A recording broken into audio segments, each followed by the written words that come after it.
नमस्कार, मी संजय भालेराव शहापूर गजालीत आपले स्वागत आहे। तहसीलदार परमेश्वर कासुळे यांनी आश्वासन देऊन उपोषणकर्त्याच्या तोंडाला पाने पुसल्याने उपसरपंच लीलाधर भोईर यांचे आमरण उपोषण सुरू।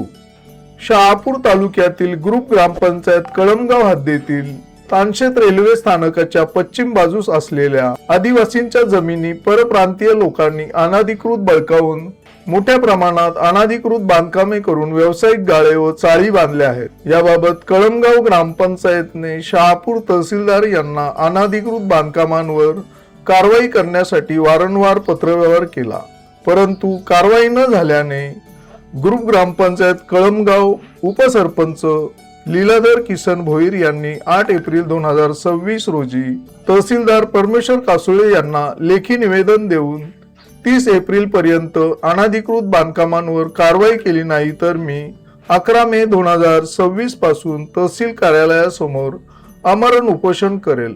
उपसरपंचाच्या या लेखी निवेदनाची दखल घेऊन तहसीलदार परमेश्वर कासुळे यांनी दिनांक 13 एप्रिल 2026 रोजी उपसरपंच लीलाधर भोईर यांना 11 मे 2026 चे उपोषण मागे घेण्यासंदर्भात पत्र दिले व आश्वासित केले की संबंधितांना त्यांचा लेखी खुलासा व आवश्यक कागदपत्र सादर करण्यासाठी 15 दिवसांची मुदत दिली असून त्यांचे लेखी खुलासे सादर झाले की छाननी करून पुढील कारवाई करण्यास आणखी काही दिवस लागणार असे पत्र देऊन लीलाधर भोईर यांचे उपोषण स्थगित केले।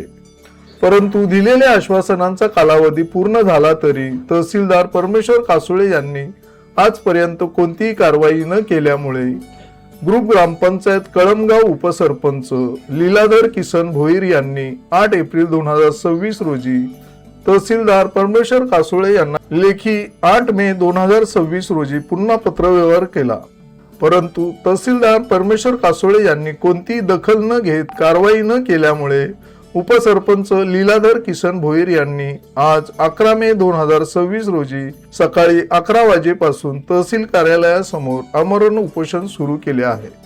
कळमगाव उपसरपंच लीलाधर भोईर यांच्या आमरण उपोषणास माजी आमदार पांडुरंग बरोरा, श्रमजीवी संघटनेचे ठाणे जिल्हा उपाध्यक्ष राजेंद्र म्हस्कर, राष्ट्रवादी काँग्रेस शरदचंद्र पवार पक्षाच्या ठाणे जिल्हा अध्यक्षा विद्या वेखंडे, मिलिंद देशमुख तसेच शेकडो ग्रामस्थांनी पाठिंबा दिला आहे। या ठिकाणी कळमगाव ग्रामपंचायत तर्फे सरपंचांनी आमरण उपोषण सुरू केलेलं आहे, काय सांगाल आपण यावर? आमरण उपोषण केलंय ते बरोबर आहे।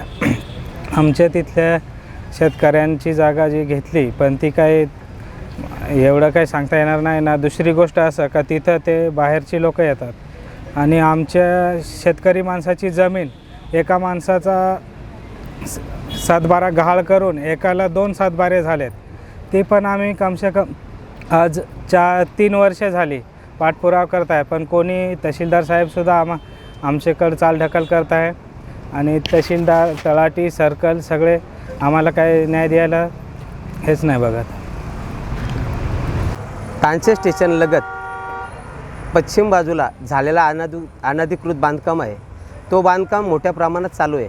त्यांनी कुठल्याही प्रकारची परमिशन, कलेक्टर परमिशन असेल, तहसीलदार परमिशन असेल किंवा ग्रामपंचायत परमिशन असेल, कुठल्याही परमिशन न घेता त्यांनी अनधिकृत बांधकाम बिनधास्त चालू आहे। 7-12 भोगवट 2चा असल्यामुळे तिथं कुठल्याही प्रकारचं बांधकाम करता येणार नाही, तरीसुद्धा तिथं मोठ्या प्रमाणात बांधकाम चालू आहे।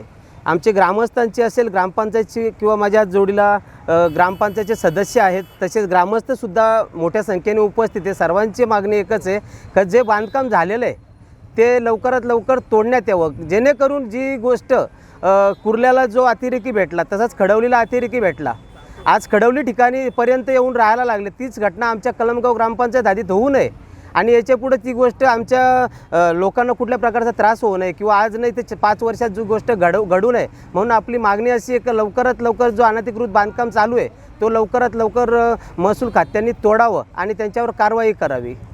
जोपर्यंत याच्यावर निर्णय होत नाही किंवा कुठल्याही प्रकारचा निर्णय साहेबांकडून येत नाही तोपर्यंत माझा उपोषण हा चालूच राहणार आहे।